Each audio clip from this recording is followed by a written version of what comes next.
than just putting the disc in and taking the disc out. But ultimately, GKB's right in that aspect. Well, I just saw Fox's collection that Where is it? posted in the DM, and I gotta say, wow, that's damn impressive. So yeah, keep going with that physical because that's awesome. Yeah, I just like having the collection, but you're right. I mean, it is very nice and it's convenient when I go from Titanfall all the way. And actually, no, I don't have to get up and I click on Battlefield 4. They're both digital, so I can just go from one game to the other without worrying about it. But my shelf of games is nearby, so I do grab them right there. But yeah, I mean, to each your own. Yeah, no, first of all, absolutely, Fox. It is to each their own. But I mean, like, you also do have that setup, which, again, for me, and apparently, I don't know, maybe it's because I grew up in the 80s and playing video games in a family room was just the way I conceive playing games. I don't know. Like, what you have set up right there, because I'm looking at the picture, and what GKB has set up is something I've never had. Like, I could never picture coming home from work and then going, what your setup looks like, that looks like a really fun work. And I'm like, I like have a couch, get a coffee table, feet up, a couple of drinks, you know, blah, blah, blah, yada, yada, yada. And here it's just like, that setup is pretty well for physical. Your setup is pretty well for physical. So that's not at all. My games, I have something similar to that, because I have a lot of 360 games, and I still actually have probably maybe 20 games physical for Xbox One or something. I'm saying, like, the majority of them are digital after that. But I mean, I have them, because they're like all the way across the room, and when you're downstairs, you have to go all the way upstairs. It's not convenient, you know? So, I mean, I don't know, I think this is gonna digital. The other thing is this. I have a concern what happens if there's theft, robbery, fire? Just stay out of my way. Fill in the blank.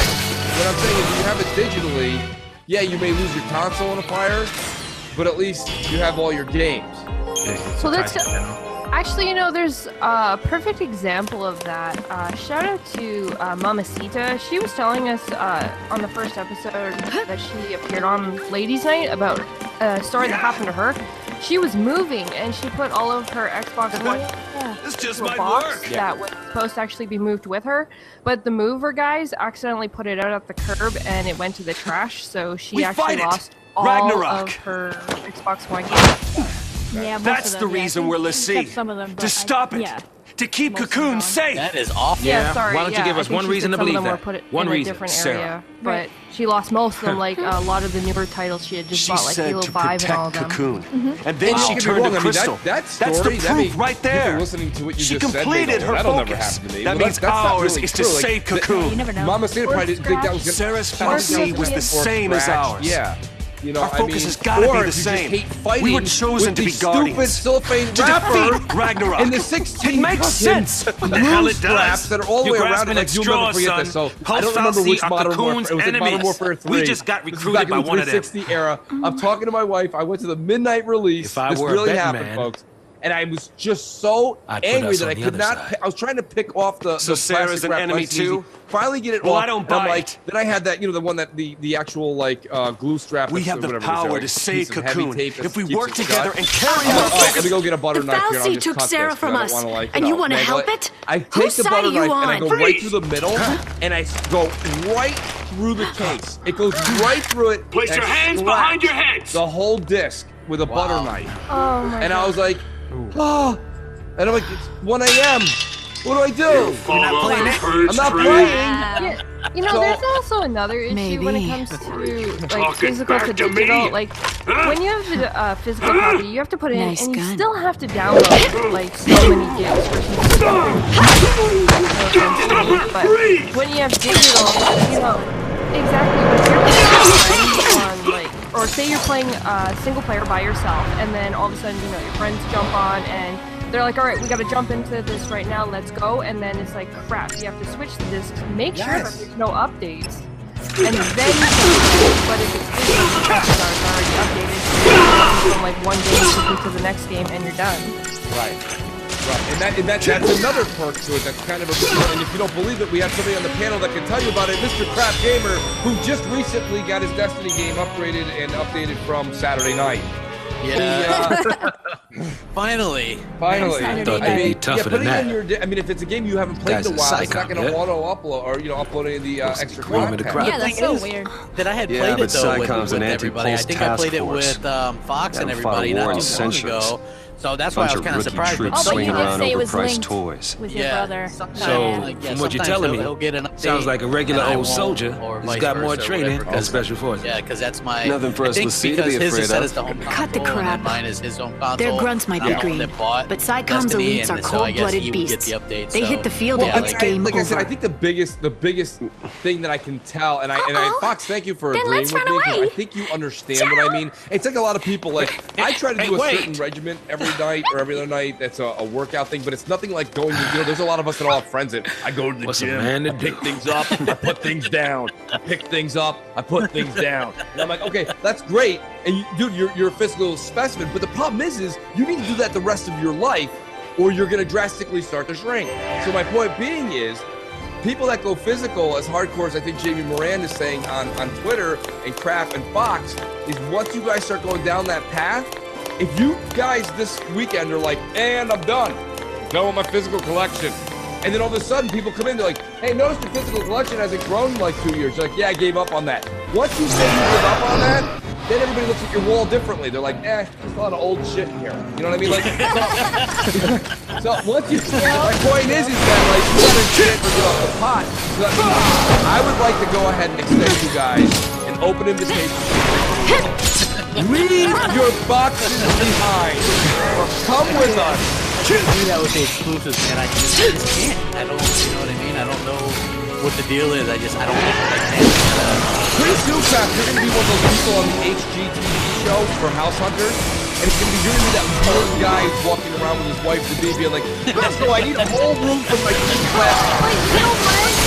There is actually some part of, I guess, to a point where physical copies could be actually beneficial. Like, think about how many of the old style games, if you would have actually kept, how much some of them are actually worth nowadays. That none of us really sit and think about. Oh, it's a great point, She-Wolf. I'm going to go ahead and applaud that because that's an actual great point.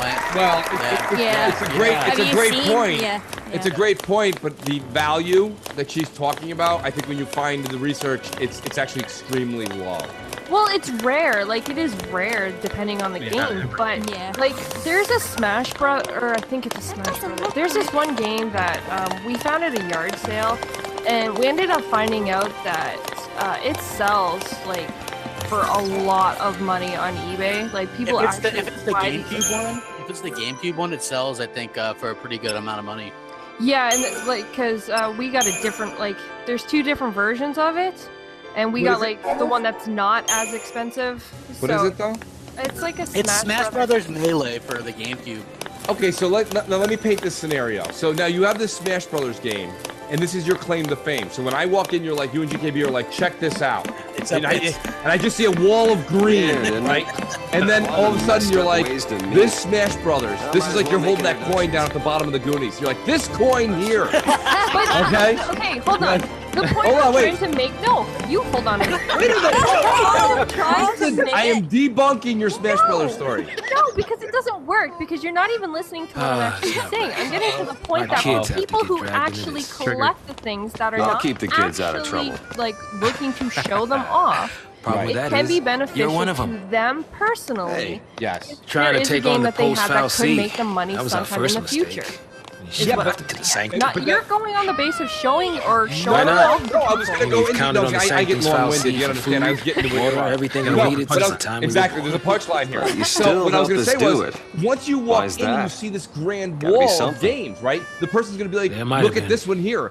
This one here is worth $2,000 on eBay. And you're like, holy shit, that's pretty cool. I got to be honest with you, that's pretty cool. If that individual ever sells it, the room gets completely, like, kryptonited. It means nothing anymore because you took the one thing that meant something and you sold it. So but you got they made money because they held on to that game. I'm talking about them personally. You're still going back to... No, we're just saying, like, if they sold that one game, it kind of makes their whole collection. It diminishes everything because everything else is worth about a fraction of a quarter. So, like, it doesn't, you know what I mean? Like, it doesn't matter. Once you get rid of that piece, Everything else he's done, everything else is worthless. Because that one was your prize $2,000, then it's pretty much worth it to begin with. That's like saying everybody in the world that's been watching baseball since 1950. You know how many people have a Mickey Mantle rookie card? 3! 3 people. The others have 75 billion Topps cards of Mike Piazza in 1989 that were worthless. So what I'm saying to you is, my point is I can't go into collecting because I might find, and don't forget, those people that have that Smash Brothers, when they bought it, they didn't know it was exclusively awesome. They were just number 18 in line on a Thursday. And they were just like, oh, hey, what's up? I'll take that one. And then like later on, they found out that became a big deal. I'll give you another example. A friend of mine was really into comic books. So when we were in the same thing, he said, dude, you really should get into this. And I was like, all right, I'll try to get into it. It's okay. I'm a huge fan. I have Mint wrapped up, never been touched. I've never opened it. The comic has never touched oxygen yet. I have the #1 back in, I want to say it was 1992.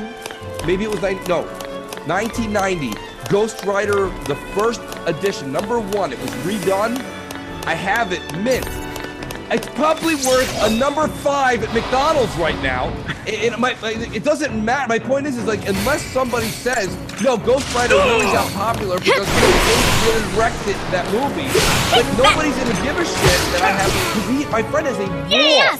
He has actually Spider-Man 2 in a vault in the bank. His dad was collecting them when he was, he's got Spider-Man #2. But I told him, I go, if your dad ever gets rid of that, you can just burn the rest of these in a campfire. Nobody gives a shit. Your whole story is I have #2 in a vault, which, by the way, nobody's seen. I could have said right now I have #1 in a vault. You know, I mean, it doesn't. So what I'm saying with collections is like, I found out growing up, because when we were kids, I collected baseball cards and basketball cards, and I thought, like you said, She-Wolf, I was like, one day